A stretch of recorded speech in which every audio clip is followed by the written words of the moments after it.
it's a shame, isn't it? They have such a wonderful job to do, but yet they have evolved into gods. Now let's talk about the university experience. Now me, I'm a thinking man again. I went to college for one reason and one reason only. To get educated so I could get a good job and so that I could buy a home, live on my own volition, and live the way that I wanted to live with as least interference from anybody as possible. Now what is the best goal to get through that? Well, I need A's, because the higher GPA I get, the better chance I get at a higher paying job, because I am competitive. I want the best for me. So in essence, let's just take a look at the university experience. It is but a halfway house for our kids. That's what it was for me. I was sort of on my own, but I wasn't. Now, those lovely professors all live on that campus. It's an idyllic world. We're in their classes. They are God himself, because they control your future. Okay, I got the deal. I learned it quick. Job is get the A. Kiss butt, kiss feet, whatever it takes, get the A. Study hard, go to class. But I can tell you this, not a one of them left an impression on me from that university. Not a one. There's a few I can remember their faces, but most of them didn't do a damn thing except be an impediment to actually teaching anybody anything. They're so filled with their own self-importance. And you are important, but you forgot why. We entrust our teachers with our children, not to indoctrinate them, but to teach them the 3 R's. But we have a cabal now. Now all business thinks you have to have a college degree. Is that so?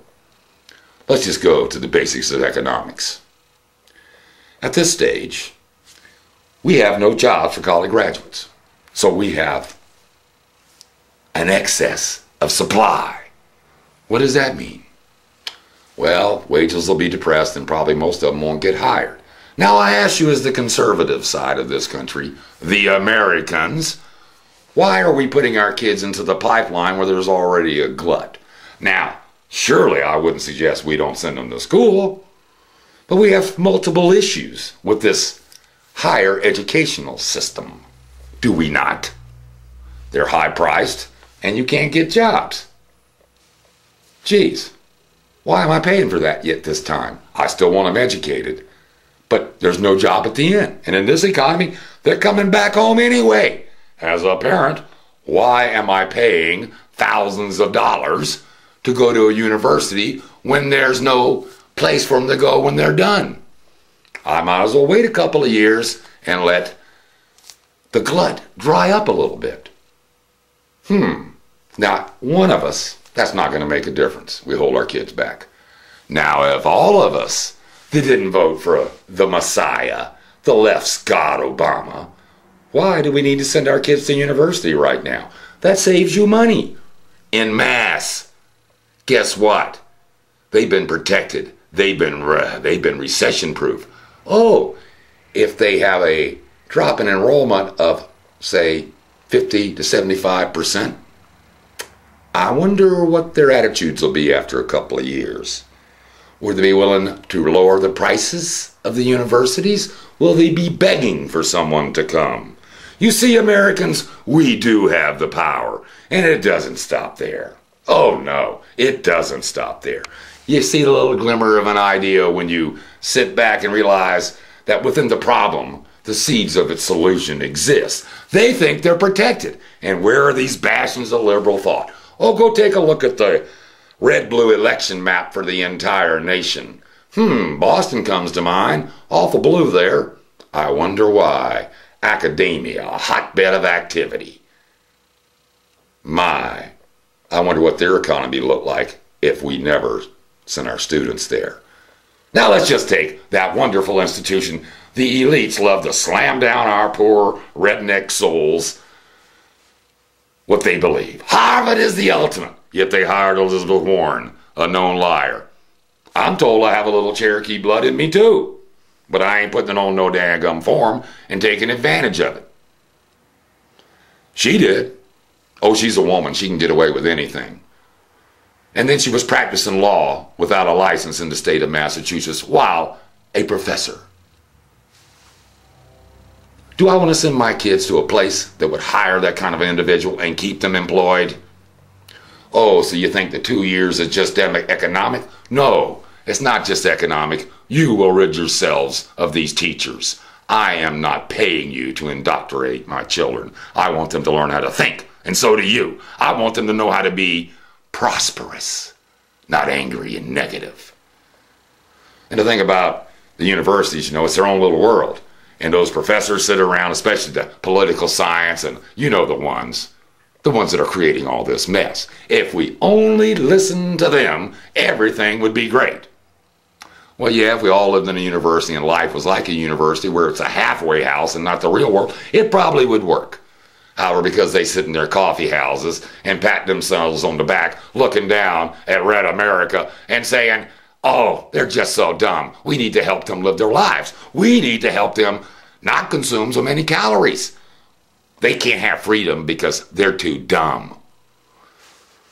So all you people that pulled the lever last Tuesday on the November the 6th or whenever it was in relation to when you saw this, feeling good now? Now let's get down to the real problem. Before this election occurred, we had 4 Americans murdered in Libya. I don't know about you. The more I find out, the viler this act has become. You see, these security people for months have been begging, oh yeah, the darling of the left, Hillary, for security. What did they do? They denied it.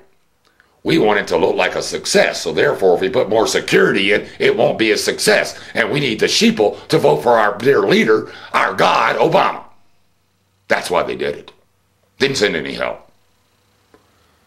Even hours before the attack, the warnings were out there. They were amassing. Nothing was done. They had drones over the area watching as our Americans were murdered. We had assets in place. No one was sent. I don't know about you, but that is about the most disgusting thing in American history I've ever encountered.